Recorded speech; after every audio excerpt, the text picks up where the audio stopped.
Ahoj, volám sa Walter Pitts. Vďaka Alanovi Turingovi vieme, že stroje môžu myslieť.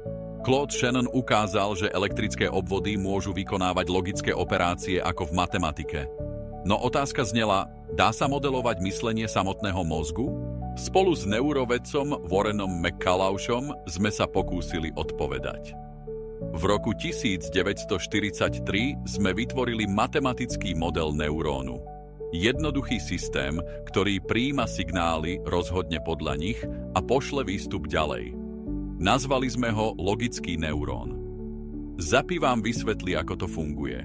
Ahoj, ja som Zapi. Prinášam signálové vstupy a na opačnom konci logického neurónu vznikne výstup. Na základe vstupných parametrov, ktoré so sebou nesiem, neurón rozhodne, či to bude 0 alebo 1.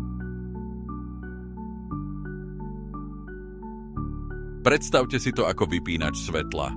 Ak dostane správne množstvo impulzov, rozsvieti sa. Inak zostane tmavý. Tieto logické neuróny sme mohli spájať, rovnako ako neuróny v mozgu, a vytvoriť sieť schopnú výpočtov a rozhodovania. Naše neurónové siete vedeli replikovať logické funkcie ako and, or, not. To znamenalo jediné, ak je mozog sieť neurónov a neuróny sa správajú ako logické brány, myslenie môže byť výpočtový proces.